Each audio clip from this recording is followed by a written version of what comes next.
All right. Hello, everyone, and welcome back to the Deep Dive. Now, for all of you UPSC aspirants diligently trying to keep up with daily current affairs, this is your shortcut to actually making sense of it all. That's right. Today is April 9th, 2025, and this is part one of our Deep Dive. Part one. So you are likely already following these topics, right? This is just a way for you to kind of zoom in on the key takeaways, solidify your understanding, maybe even a bit of valuable revision on certain topics that we've touched on before. Absolutely. We have a really diverse range of subjects for you today, and I think what's really interesting is how we're going to connect the dots across time and across disciplines. We'll be going from ancient history all the way to the cutting edge of modern science and technology, and it's all highly relevant to your preparation, so stay tuned. Okay, so today's journey takes us from the discovery of these 2,000-year-old megalithic relics in Kerala. It gives us a glimpse into our ancient past. Then we're going to be exploring this fascinating world of topological materials and the ongoing quantum revolution. We'll also examine India's strategic naval advancements with the INS Varsha submarine base and explore the innovative repurposing of rocket technology in ISRO's POEM-4 mission. And that's not all. We are also going to be looking at cybersecurity challenges with CAPTCHA, specifically the threats that are targeting the financial sector. We'll also explore a recent volcanic eruption in the Philippines, delve into the ingenuity behind ancient irrigation in Mesopotamia, and we'll also track China's new astronomical observatory in Antarctica. Oh, wow. And finally, we'll shed some light on a rare form of leukemia and why rapid diagnosis is so crucial. So as always, our mission is to really dissect these different pieces of information and make sense of it all for you. So where should we start? Let's start by going back about 2,000 years to Kerala. So recent excavations have unearthed some pretty interesting megalithic relics in a village called Manamula. Now, you might have come across this term megalithic before, but in the context of these discoveries, what's the essence for us? So think of megaliths as basically the monumental architecture of prehistoric times. Literally, they are large stones that were used to construct different structures. Now, these weren't just randomly placed boulders. They served very specific purposes, primarily related to burial, what archaeologists call sepulchral. But they were also used for commemorative rituals, which are the non-sepulchral uses. And these Manamula finds, they basically give us another dot on the map of where these ancient practices were taking place in India. And in the context of Indian history, where do these Kerala finds typically fit in? So most megaliths that are found across India, they actually date back to the Iron Age. And roughly speaking, the Iron Age spans from 1500 BCE to 500 BCE.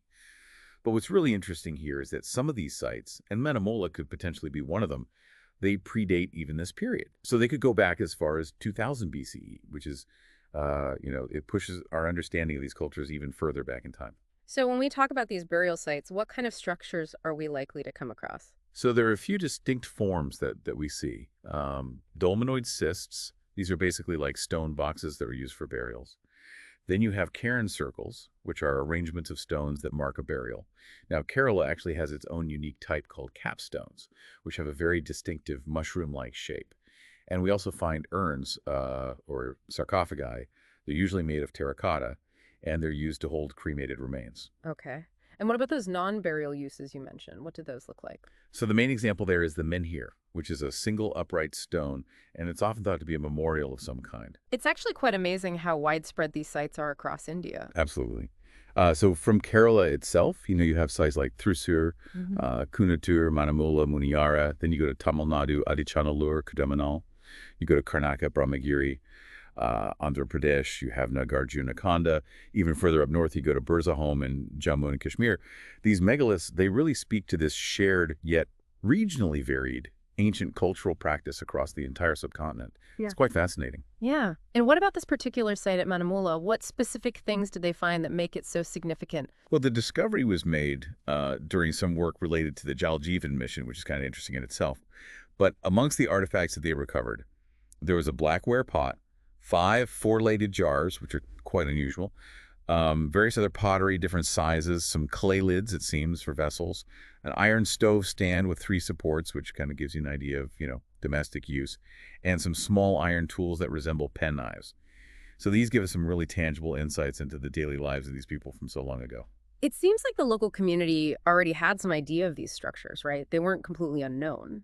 That's right. There's a local stone monument. It's called Pathaya Kalu, and it's believed to be a megalithic burial site.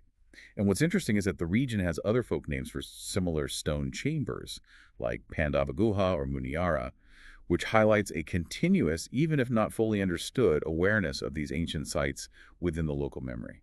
So for our listeners who are preparing for their UPSC exams, what's the key takeaway from this megalithic discovery in Kerala? Well, I think it really reinforces the importance of understanding ancient Indian history and culture, particularly the Iron Age.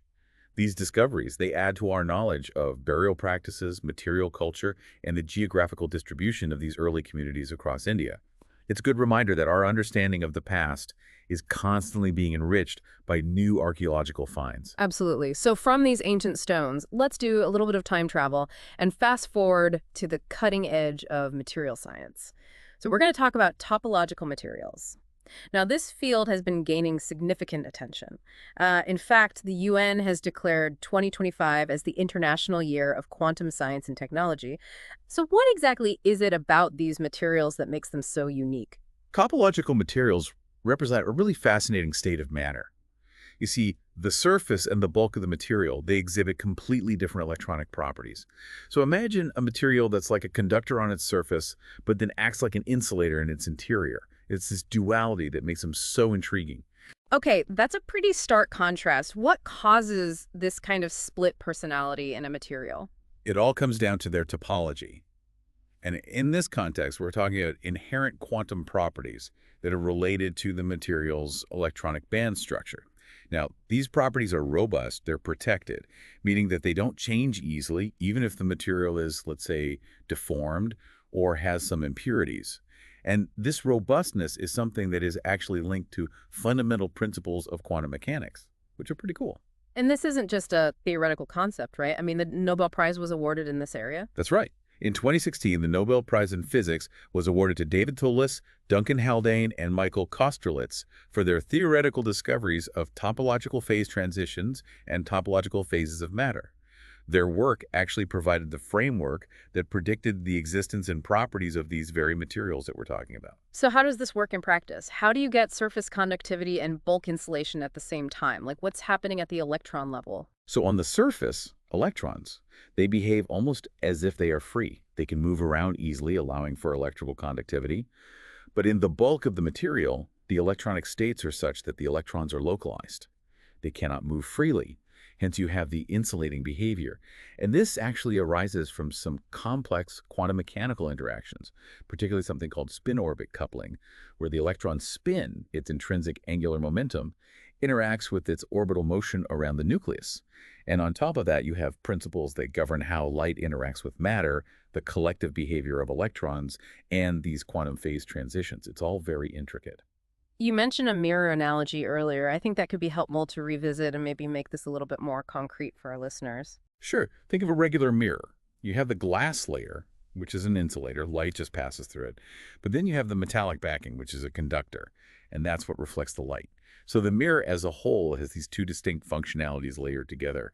And topological materials, they have a similar kind of duality, but it's happening at the quantum level within the same material. Okay, I see. So why all the excitement?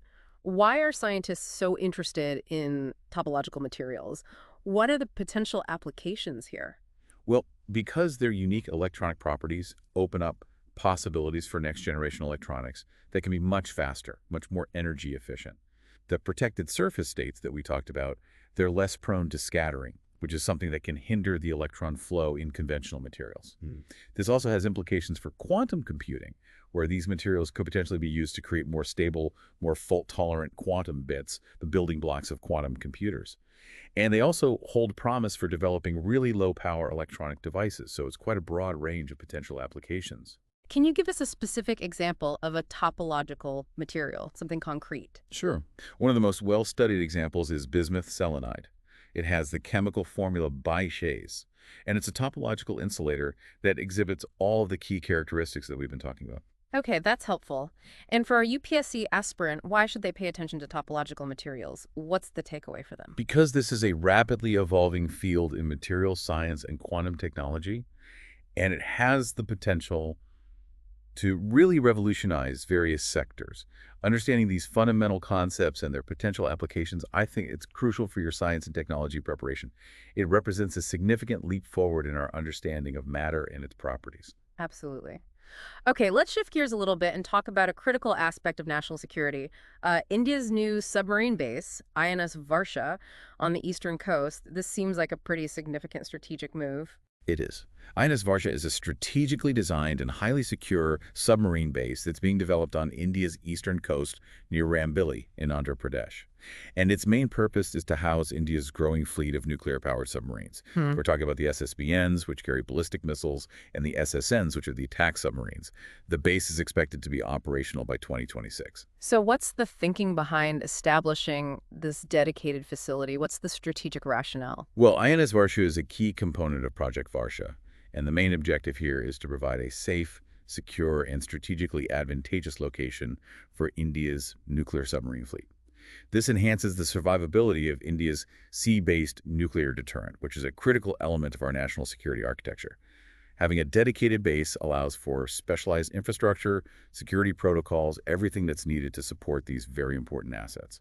And the location near Rambili, not too far from the Eastern Naval Command headquarters in Visakhapatnam, is there a strategic advantage to choosing this particular site? Yes, definitely.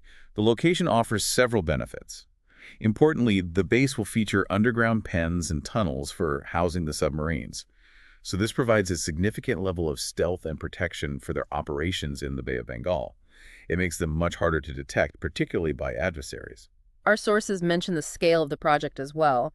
Can you give us an idea of its capacity? How many submarines can it actually house? Sure. The project covers a large area, about 20 square kilometers, and it's designed to accommodate at least 10 nuclear submarines.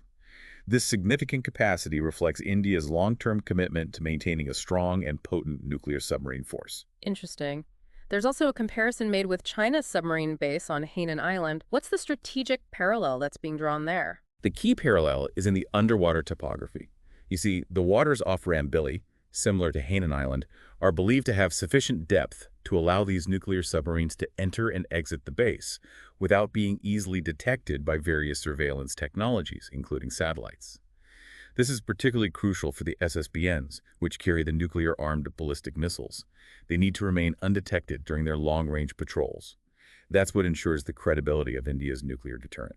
So the commissioning of INS Varsha will have a pretty big impact on India's strategic standing in the region. Absolutely. It's a major step towards strengthening India's maritime security and its nuclear deterrence capabilities.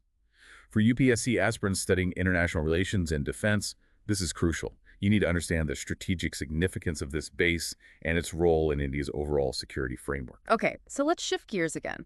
Let's talk about ISR's POEM-4 mission. We recently heard about its controlled reentry. Can you break down what POEM-4 was all about? POEM-4 stands for PSLV Orbital Experiment Module 4. It's an innovative initiative by ISRO where they utilize the spent fourth stage, PS4, of their Polar Satellite Launch Vehicle, PSLV, as an orbiting platform for conducting scientific experiments. So it's like giving a second life to this piece of space hardware. Exactly. Instead of it just becoming space debris, the spent upper stage is repurposed into a functional platform in orbit. PM4 was part of the SpaceX mission, which is the space docking experiment, and it's the fourth in the series. And what's notable about PM4 is that it had a significantly larger payload capacity compared to its predecessors, so it allowed for a wider range of experiments. That's fascinating. What kind of experiments were they conducting on PM4? Our notes mention some interesting payloads. Yeah, so there were a total of 24 payloads on PME4. 14 of these were developed by ISRO, and 10 came from non-governmental entities, including startups and academic institutions.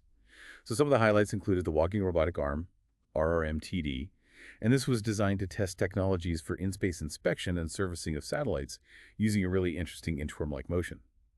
Then you had the Debris Capture Robotic Manipulator, which was from VSSC, and that was aimed at developing capabilities to capture and manipulate space debris, which is a growing concern in Earth's orbit. And then you had the Gradient Control Reaction Wheel Assembly, RWA, from ISU, which was testing advanced technologies for satellite attitude control and stabilization. Okay, wow. So can you take us through the mission timeline from the launch to this recent reentry? Sure. POEM-4 was launched on December 30th, 2024, aboard the PSLV C-60 rocket. And this rocket also deployed the twin SpaceX satellites into a 475-kilometer orbit. After the satellite deployment, the PS4 upper stage was maneuvered into a slightly different orbit and reconfigured as the PMM4 experimental module. ISRO then intentionally deorbited PM4 by reigniting its engine to lower its altitude to a 350-kilometer circular orbit with an inclination of 55.2 degrees. And as a standard safety procedure, the stage was also passivated, meaning any residual fuel was vented to prevent potential hazards in orbit. And just recently, the module re-entered Earth's atmosphere and impacted the Indian Ocean. This was a process closely monitored by ISRO's IS4M system. So this sounds like a very resourceful and innovative approach to space missions. What's the main takeaway here for our UPSC aspirants? What should they be paying attention to? Well, PM4 exemplifies ISRO's commitment to technological innovation and maximizing the utilization of their launch vehicles. It also highlights their proactive approach to addressing this issue of space debris through the development of relevant technologies. Understanding these advancements in space technology and ISRO's role is really vital for your science and technology preparation. Let's move from the vastness of space to something a little bit more grounded, shall we? We're going to talk about cybersecurity, specifically KBCHA. We all encounter these on a daily basis. But what are some of the ongoing challenges with this security measure? Right. CAPTCHA, which stands for Completely Automated Public Turing Test, to tell computers and humans apart. It's become a fundamental tool for verifying human users and protecting websites from those pesky automated bots. However, as artificial intelligence and bot technology advance, CAPTCHAs are facing increasing challenges in effectively differentiating between real humans and those very sophisticated bots. Okay. Now, the term Turing test, that's part of the CAPTCHA acronym. Can you quickly explain what that means and its significance here? Sure. The Turing test, which was proposed by Alan Turing, is a thought experiment in artificial intelligence. And it was aimed at determining if a computer can exhibit intelligent behavior that's equivalent to or indistinguishable from that of a human. So the focus is really on the computer's ability to have a conversation that would fool a human evaluator into thinking that they are communicating with another human. So how do CAPTCHAs use this concept? What's the connection? CAPTCHAs basically present tasks that are, by design, easy for humans to solve, but quite difficult for computers. These often involve visual or auditory challenges, like identifying distorted text, recognizing objects and images, or maybe solving simple logic puzzles. The idea is that a genuine human user should be able to pass these tests fairly easily, while a bot would struggle. And now you have newer forms of CAPTCHA like that I'm not a robot checkbox, and these often rely on analyzing user behavior and other background signals to assess whether the interaction is likely human or not. Right. We see CAPTCHAs everywhere online. So why are they such a widely adopted security measure? What's the main reason? Well, websites implement CAPTCHAs to prevent abuse by bots. Bots can be used for a variety of malicious activities, from spamming to data scraping, denial of service attacks, automated account creation. So CAPTCHAs act as a barrier to these automated processes, ensuring that only legitimate human users can access certain features or perform specific actions on a website. Okay. So for our UPSC aspirant, what's the link between understanding KPCHA and their preparation? What should they take away from this? It's relevant to this broader topic of cybersecurity, which is becoming increasingly important. It's this ongoing arms race between security measures and malicious actors in the digital world. Understanding the principles behind KPCHAs and their limitations, especially in the face of increasingly sophisticated AI, it helps to provide context for the challenges of securing our digital infrastructure. Okay, that makes sense. Now let's switch gears once again, move to the natural world, talk about the recent eruption of Mount Kanlaon in the Philippines. They're saying a 4,000-meter ash plume. That sounds pretty significant. Yeah, as a notable event, Mount Kanlaon is an active stratovolcano located in the north-central region of Negros Island in the Philippines. It's the highest peak on the island, and it's part of the Pacific Ring of Fire, which is a geologically active zone known for frequent earthquakes and volcanic eruptions. So what are some of the key geological features of this volcano? Well, Mount Kanlaon is composed of multiple pyroclastic cones and craters. And at the summit, there's a broad caldera with a crater lake, and to the south, there's a smaller, historically active crater. The volcano's base measures roughly 30 by 14 kilometers. Geologically, it's made up of various volcanic materials like lava flows, lahar deposits, which are essentially volcanic mud flows, and tephra, which is basically ash. Beyond its volcanic activity, does Mount Kanlaon have any other notable features, anything that stands out? Yeah, the area surrounding the volcano is known for its biodiversity. It supports a diverse range of plant and animal life. And in addition to that, the mountain also serves as a crucial watershed. Its slopes feed several important rivers on Negros Island. Interesting. And in terms of its past eruptions, is this recent one unusual? Well, historically, eruptions from Mount Kanlaon since the late 19th century, they've typically been small to moderate phreatic eruptions. These are steam-driven explosions that result from the heating of groundwater, and these usually produce minor ashfall. But this recent eruption with a 4,000-meter ash plume, that suggests a more substantial event compared to its recent history. So for a UPSC aspirant who's studying geography, what's the relevance of this eruption? Why should they care? It's a direct example of volcanism, specifically the behavior of a stratovolcano within the seismically active Pacific Ring of Fire. Studying these events helps us to understand geological processes, how landforms are created, and the potential hazards associated with volcanic activity. It also connects to topics like disaster management and the impact of natural phenomena on human populations. Okay, so now let's travel back in time, go across continents, and explore ancient irrigation in Mesopotamia. There have been some recent discoveries that have shed more light on these systems. Why is this significant? The finding of a well-preserved ancient irrigation canal system in the Eridu region of southern Mesopotamia, it offers really valuable insights into the agricultural practices and the engineering capabilities of one of the earliest civilizations. These systems were absolutely fundamental to the development and the sustenance of Mesopotamian society. Just as a reminder for those who might need it, where exactly was Mesopotamia located? Mesopotamia was located in what is now largely modern-day Iraq, Kuwait, and parts of Syria and Turkey. It was the land between the Tigris and Euphrates rivers. So the name Mesopotamia actually means between the rivers. And this region was also known as the Fertile Crescent, often called the cradle of civilization, due to the many significant advancements that originated there. Which ancient civilizations flourished in Mesopotamia? So you had influential civilizations like Sumer, Assyria, and Babylonia. It was in Mesopotamia that agriculture on a large scale was first developed, and this led to settled societies and eventually the emergence of cities. Mesopotamia is also credited with the invention of cuneiform writing, one of the earliest known forms of written language. For about 3,000 years, it was a dominant cultural and political center in the Near East. And what about its decline? What happened there? Mesopotamia was conquered by Cyrus the Great of Persia in 539 BC, so it became part of the Persian Empire. Then it came under Greek rule and then Parthian rule. And by around 100 AD, the distinct Mesopotamian culture had largely faded. But its foundational contributions to human civilization, in areas like agriculture, governance, law writing, they're undeniable. Right. So for our UPSC aspirants, why is understanding ancient Mesopotamia and its irrigation systems so important? Well, it's crucial for understanding the very foundations of human civilization, the development of early agricultural techniques, and the societal structures that emerged from them. The level of sophistication in these ancient irrigation systems highlights the engineering skills and the organizational capacity of these early societies, and it provides valuable context for studying world history and the evolution of human civilization as a whole. Absolutely. Okay, let's move from ancient engineering to a more modern scientific endeavor. So China has launched the Three Gorges Antarctic Eye telescope. That's quite a name. Yeah, it is. So China recently deployed this 3.2-meter radio-millimeter wave telescope at their Zhongshan station in Antarctica, and they named it the Three Gorges Antarctic Eye. This project actually builds on their previous astronomical work in Antarctica, such as the Antarctic Survey Telescopes, AST-3. What are the main scientific goals of this new telescope? What are they hoping to achieve? The telescope is designed to study interstellar gas, specifically hydrogen and ammonia. And it's also meant to investigate the processes of star formation. Antarctica provides a really unique environment for this type of research. It's exceptionally dry and has a very stable atmosphere, which is particularly well suited for observations in the radio and millimeter wave bands.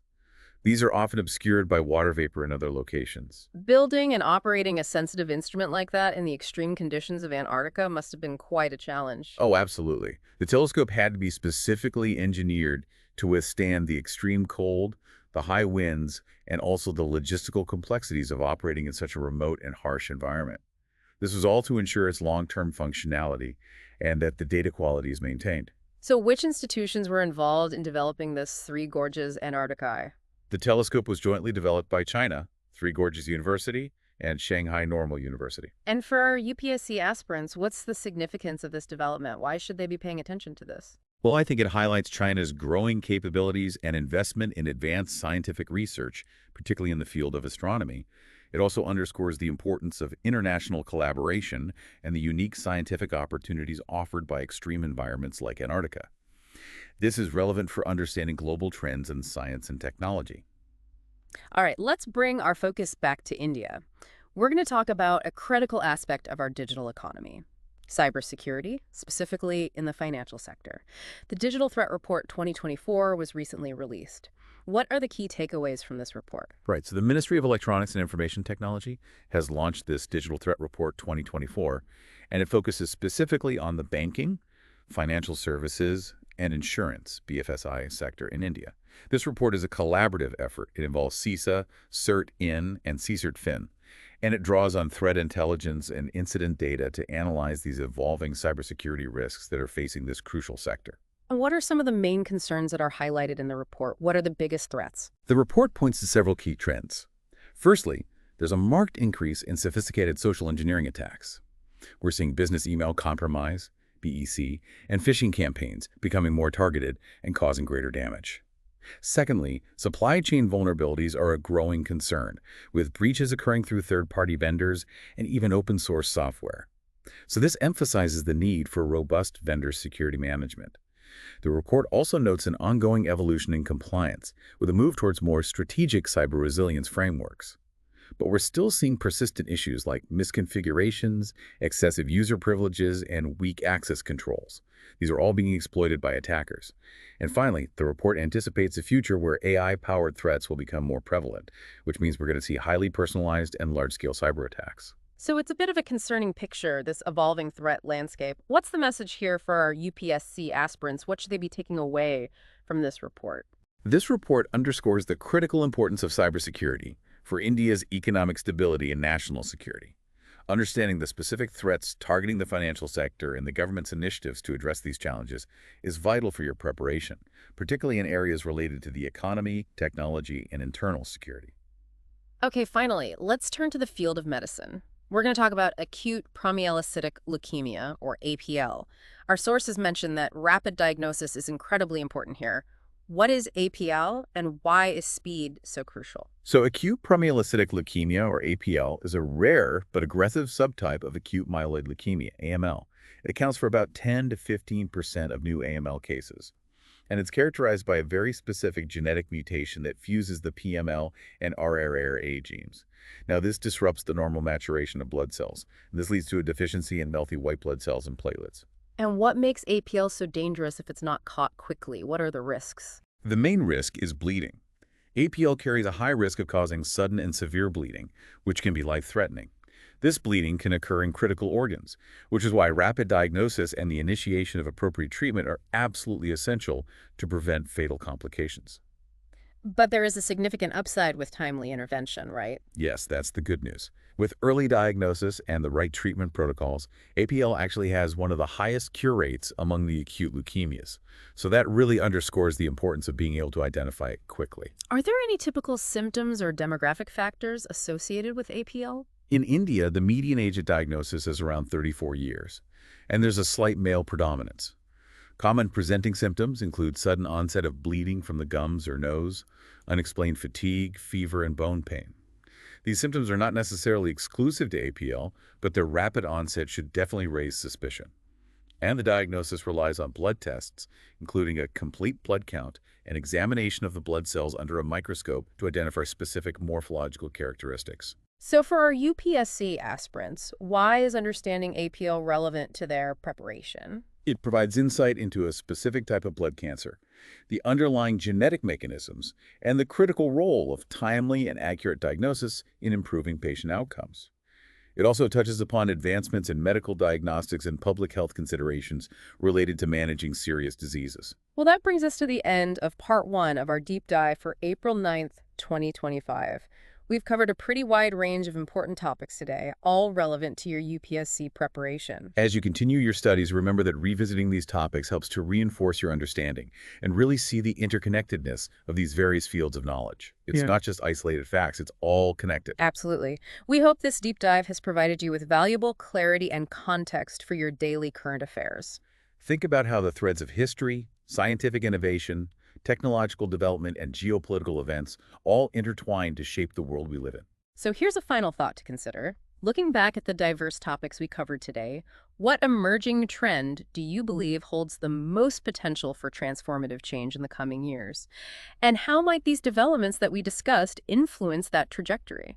Something to ponder. And if you found this deep dive beneficial, please do like and subscribe to stay informed